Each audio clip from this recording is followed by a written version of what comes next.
17 sati i 29 minuta. Danas smo dobili Andriju, prvog digitalnog asistenta na bazi umjetne inteligencije, a danas ćemo evo i za upravo ovom trenutku razgovarati o još jednom zanimljivom digitalnom rješenju, o jednoj aplikaciji koja će nam svima u ovom vremenu izolacije, samoizolacije, socijalne distance, ograničenog kretanja, vjerujemo, olakšati život.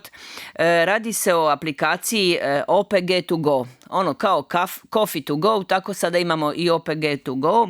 Autor te aplikacije je Dejan Grepo, inače naš Spličanin, sada na prisilnom življenju na Braču. Je li tako, Dejane? Dobar dan.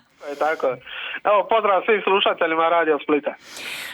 Dejane, vi ste inače programer, bavite se i nekim drugim djelatnostima, web stranicama i svim drugim što treba.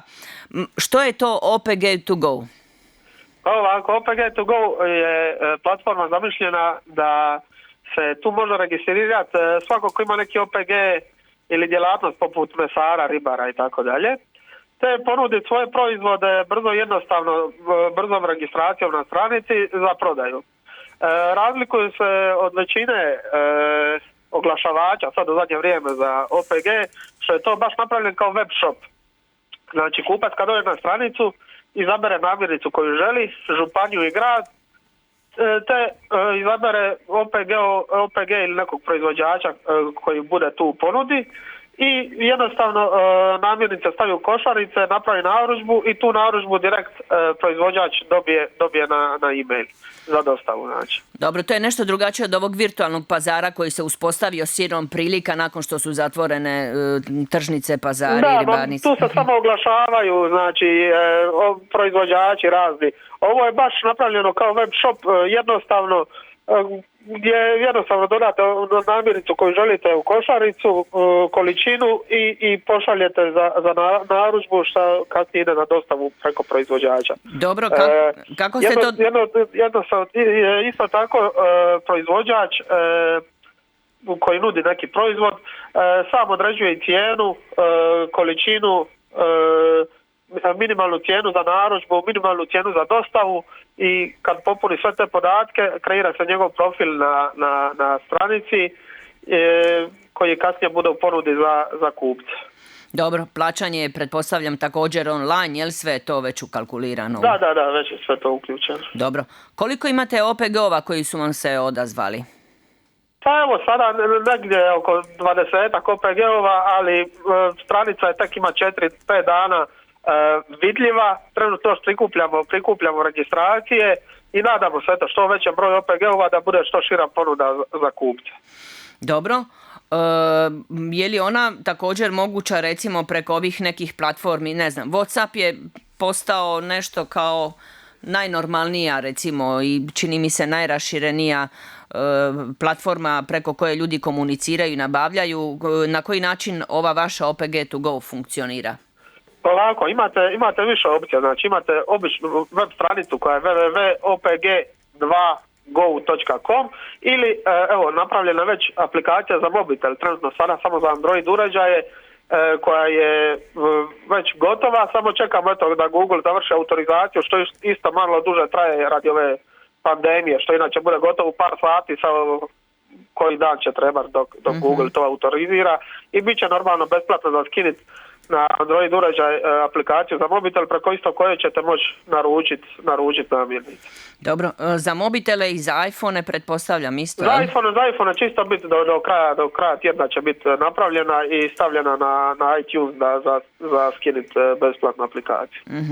Pretpostavljam da kad sada to malo krene, kad se o tome čuje, da će se možda i drugi OPG-ovi u tu uključiti jer je dosta jednostavno, kao kad kupujemo u velikim trgovačkim lancima, otprilike to tako izgleda, jel tako? Da, tako izgleda. Znači jednostavno izaberete namirnicu koju želite, njezinu količinu, piše vam koja je cijena, izaberete u kilima, litrima, komadima, ovisno o vrsti namirnice, dodate u košaricu i napravite narudžbu. Nakon te narudžbe kupac dobije potvrdu da je napravio tu i tu narudžbu, isto tako proizvođač koji nudi taj proizvod dobije zahtjev za narudžbu, to je za dostavu svojih proizvoda kupcu koji je napravio. Odlično. Recite mi kakve su reakcije OPG-ova, rekli ste negdje 20-ak da ste do sada uspjeli prikupiti. Jesu li vam nešto sugerirali, možda predlagali da to sve skupa ide lakše, bolje ili ste vi baš apsolutno sami to sve skupa osmislili? Pa evo, otvoreni smo za bilo kakve savjete ili želje proizvođača.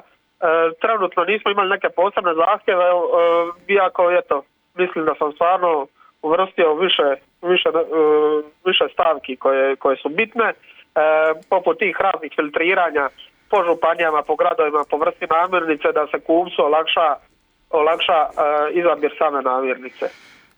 Znači ima i grad, i županija, i OPG, i sve onda ono što OPG nudi, jel? Tako se klikće, jel? Tako.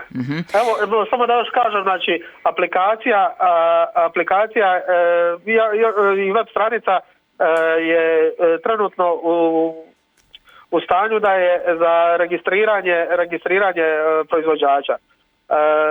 Nije još skroz pušteno u uporabu, iako već imate po nekim županijama razne proizvođače, evo već su počele prve narudžbe, tako da nije još skroz niti pušteno, a već su počele prve narudžbe na stranici. Da, pretpostavljam da ljudi pozdravljaju, to je doista značajno olakšava. Koliko vam je trebalo vremena da ovo sve skupa od ideje kad vam je pala na pamet do evo sada praktički ste pred finalom, koliko vam je vremena trebalo? Pa negdje 2 tjedna možda se oko toga konstantno baš intenzivno bavim, eto. Da. Hoćete ponoviti www.opg2go.com ili da jednostavnije, ako ne znam, www.opg2go.com. Dobro. Evo, vjerujem da su sad upamtili. Recite mi, je li ovo prva od vaših ovako aplikacija koje ste razvili, imate još neke ili u pripremate? Nije, već sam napravio već možda nekih 10-ak aplikacija do sada, stranica više, ne znam, jer iskreno, poput aplikacija za bavljenje turizmom, za turističke vodiče, za taksiste i tako dalje. Odlično. Recite mi, s obzirom evo da živimo u jednom izvanrednom vremenu u kojemu se i naglo prilagođavamo i s obzirom na sve ono što nas možda i čeka i promjenu načina života, u svakom slučaju na digitalizaciju koju smo naprosto sada skočili, jel, ko u more. Kako vi sada vidite razvoj tog digitalnog svijeta, raznih aplikacija, svega onog što će olakšati ljudima život, poslovanje? Pretpostavljam da su mogućnosti gotovo pa neograničene, jel?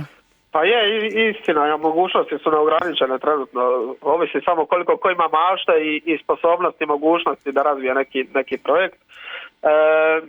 Što se tiče OPG2Go, iskreno se nadam da će nastaviti raditi u budućnosti i eto, da će to biti još jedna dobra ideja koja je izrodila u ovoj situaciji, eto, malo lošijoj, koju smo se svi našli zbog pandemije COVID-19.